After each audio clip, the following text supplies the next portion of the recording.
الحلقه دي ما تخلص كده هتبقى فاهم برنامج لايت روم بكل سهوله خالص. طبعا انت لو معرفتك قليله خالص في برنامج لايت روم، فانا هبدا ابسطه لك النهارده. هقول لك انت بتحتاج ايه اصلا في برنامج لايت روم. في 3 4 5 حاجات بنحتاجها بنعملها، هي اللي بتأدي الصوره بتاعتنا بتكون حلوه قوي.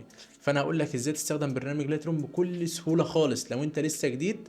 فاكيد الفيديو ده هيفرق معاك قوي، ولو في حد لسه ما يعرفش برنامج لايت روم انت تعرفه، ابعت له الفيديو ده عشان يستفاد بيه. يلا بينا نخش على برنامج لايت روم واقول لك ازاي تقدر تستفاد بيه بكل سهوله.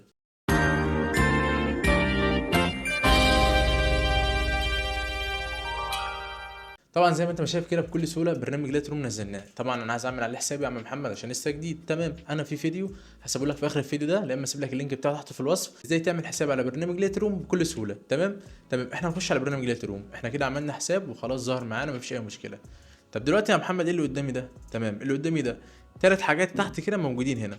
علامه الكره الارضيه دي لو عايز اجيب فلتر بحد مثلا نشره على البرنامج ذات نفسه ابدا اخده من هنا، ماشي. دي مش بتاعتنا عشان دي معظم الفلاتر ما تكونش حلوه.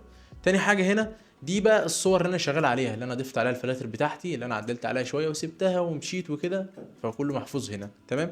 تالت حاجه دي بقى دي الصور، كل الصور اللي عندي على التليفون، يعني دي اي صور عندي على التليفون هتلاقيها هنا. تمام، دي الصور كلها اللي موجوده عندي على التليفون بقى الاقيها هنا. تمام مفيش مشكله. طب انا اقدر اضيف برضو في هنا كده الشرطات دي كده. تمام. انا اول حاجه هنا دي الصور اللي انا شغال عليها، دي مثلا هنا الفلاتر اللي بتبقى لسه الحاجات الحديثه اللي انا بعمل عليها تعديلات بتظهر فوق هنا على طول. تمام. انا ممكن اجيب على اول واحده. اول واحده يظهر لي ايه؟ يظهر لي علامه الكاميرا هنا كده، علامه الكاميرا اللي قدامك دي كده لو فتحت اهي. تمام، مفيش اي مشكله. دي كده ممكن اصور من جوه عادي صور، دي مش بتاعتنا دلوقتي. تاني علامه هنا اللي انا ابدا برضه اجيب صور من عندي من جوه، يعني هي اصلا اللي على الجنب اللي احنا شرحناها، هبدا اجيب صور واضيفها جوه على برنامج لايت روم.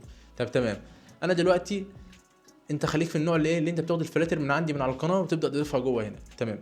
انت بعد ما خدت الفلاتر وضفتها جوه برنامج لايت روم، طبعا جبتها من هنا مثلا زي دي كده فلتر اهوت، ماشي، خلينا جبناه من هنا كده. تمام. طب الفلتر ده يا محمد انا استخدمه ازاي مثلا؟ طب اهو هتدوس على الثلاث شرطات دي.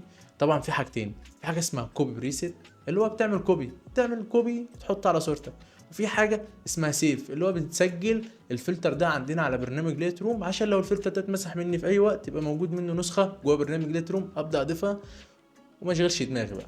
تمام. انا اقول لك دي تعملها ازاي ودي تعملها ازاي، وهنمشي مع بعضينا خطوه بخطوه. تمام. ده الفلتر بتاعنا كده. طبعا انا جبته منين؟ جبته من هنا اهو، من العلامه دي كده، الفلتر اللي انا نزلته وفكيت الضغط وكل الحوارات الفكسانه دي طبعا عملتها وخلصت خلاص. تمام، الفلتر كده تمام. انا ابدا ده 3 شرطات اللي قدامي دول. ال3 شرطات دي في كلمه سيف بريسيت وكوبي بريسيت قدامك كده، بكوبي بريسيت اهي وسيف بريسيت اهي. تمام مفيش مشكله. انا دلوقتي اعمل ايه؟ ابدا اخد سيف بريسيت الاول كده اللي انا اسجل الفلتر ده، ماشي. ادوس على سيف بريسيت. طبعا دي كده من هنا كده اول واحده اللي انا اعمل قائمه جديده، ادوس هنا كده ماشي. مثلا واكتب القائمه مثلا اكتبها 88 مثلا، او اي اسم بقى انت عايزه اكتبه وادوس على علامه صح. تاني حاجه فوق هنا ده بقى اسم الفلتر بتاعي. الفلتر ده انا هسجله ايه؟ يعني الفلتر الازرق، الفلتر الابيض، رقم 1 رقم 2، الفلتر ده جامد مش جامد على حسب بقى ما اسجل في دماغي وخلاص. انا مثلا بسجل بالارقام 1 بدوس على علامه صح كده. الفلتر ده اهو ماشي. تمام. مثلا الفلتر ده لو عملنا كده ورحنا مسحينه. تمام. تمام كده خلاص الفلتر تسجل عندي مفيش اي مشكله. ابدا بقى من هنا كده اجيب مثلا صوره زي دي مثلا كده، مثلا يعني اي صوره عندي على التليفون. طب انا بقى عايز الفلتر ده انا سجلته اضيفه عليها، دوس على كلمه بريسيت دي كده. تمام. واطلع بره هنا. انت طبعا بتبقى جديد بتفتح لك على دي. تمام، هي تفتح على الاخر. انا هبدا ادور بقى على ايه؟ 88 هي 88 ايوه، لا جوه الفلتر رقم 1 واروح دايس على علامه صح. مفيش اي مشكله، الفلتر نزل معايا. في تريكه صغيره، الفلتر ده ما ظبطش معايا يعني حاسس انه مش حلو كده، فاهم؟ لا، ابدا العب فيه بقى من هنا كده، من الاعدادات دي هنا كده كلر الالوان. اللون الازرق هو يعني اللبني ده هو اللي بايظ معايا شويه. ادوس على الازرق ده كده واجي هنا كده، واجي هنا برضو الازرق يجي معايا برضو شمال ويمين. ممكن اعلي كده ماشي، واعلي دي كده واعلي دي كده ماشي، واخليها كده واسحب ده كده خالص. تمام. ايه رايك في الصوره كده؟ حاجه بسيطه خالص. قيس بقى على كده، يعني انت لازم تجرب في اي حاجه. خليك كده مقتنع ان الحاجه دي قدامك انت لازم تجربها. تخش جوه تلعب شمال ماشي، مفيش حاجه هتبوظ عادي. لو باظت حاجه السهم اللي فوق ده هترجع بيها واحده كده. تمام. اهي اجي هنا كده ظبطتش معايا، هاجي هنا رحت للون الازرق ما عجبنيش حاجه ارجع بالسهم ده، ما عجبنيش حاجه انا كده كده مسجل الفلتر ده عندي وابدا ارجع من الاول عادي.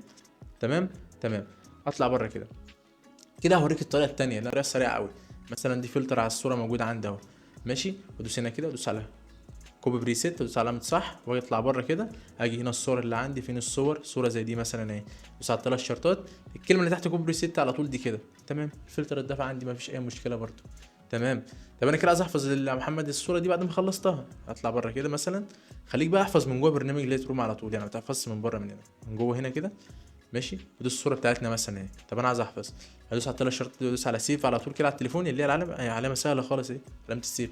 لا ما تحفظش كده ليه؟ لانك ما بتحفظش باعلى كواليتي. انت بقى سجل الكواليتي بتاعك من جوه، هوريها لك بكل سهوله خالص. دوس على علامه الشير دي كده تمام. ونيجي هنا كده نختار ايه العلامه دي كده، اكسبوجر تقريبا كده فاهم. انا ماليش في الانجليزي يعني قوي، بس هي الكلمه دي اللي قدامنا دي كده ماشي. واجي هنا كده على دي ماشي، واختار بقى صيغه الصوره اللي انا عايز احفظها. انا طبعا بحفظ جيبك. لو انت بقى عاوز تبعت الفلتر ده لصاحبك ومظبط الصوره بتاعتك وعايز تبعت له الفلتر، انت بقى تحفظه ايه؟ تحفظه اللي هو ده رو تمام. تمام بس لازم وانت بتبعته على التليجرام ولا على واتساب ما تبعتوش صوره بقى، تبعته ملف. عشان ايه؟ يروح لصاحبك يبقى موجود هو الفلتر تمام. انا اجي هنا كده، وطبعا انا بحفظ صور هنا فبحفظ جيبك تمام. وخلي دي زي ما هي كده عادي، دي بتبقى ايه كواليتي اللي هي بتاع الفيسبوك والانستجرام والكلام ده شغال معاك. تيجي هنا بقى على الدقه بتاع الصوره تخليها 100%، ما تخليهاش 90 ولا 80، انت اوقات ممكن تلاقي 40 كمان، وتدوس علامه صح تمام. تمام بس كده. طب انا عايز احفظ الصوره دي تاني، انا كل مره هعمل كده يا محمد؟ لا، هتدوس كده وهتدوس كده تمام، هتلاقي كل حاجه محفوظه، وتدوس على علامه صح. يعني هم دول الحاجات اللي انت هتحتاجهم معاك بالظبط جوه برنامج لايت روم. انت ممكن بقى تلعب تكرر الالوان شويه، تعدل مثلا الوان الصوره، حاجات بسيطه من جوه، تبدا تلعب شمال تلعب يمين، تشوف دي بتعمل ايه.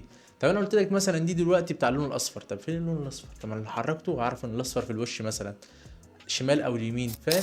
انت بقى تبدا تفهم جوه برنامج لايت روم الدنيا ماشيه ازاي. ممكن ما تتعبش نفسك خالص، تاخد الفلاتر من عندي وتضيفها على صورك، ولو محتاجه تعديل بسيط خالص تبدا تعدله زي ما انا وريته لك كده بالظبط. وطبعا لو في اي سؤال على برنامج لايت روم تقدر تكتب لي في الكومنتات وقول لي رايك في الحلقه دي، وقول لي محتاج ايه اعمله لك ان شاء الله باذن الله الفتره اللي جايه. وما تنساش تعمل لايك وتشترك في القناه وتفعل زر الجرس عشان توصلك كل ما هو جديد. سلام يا صاحبي.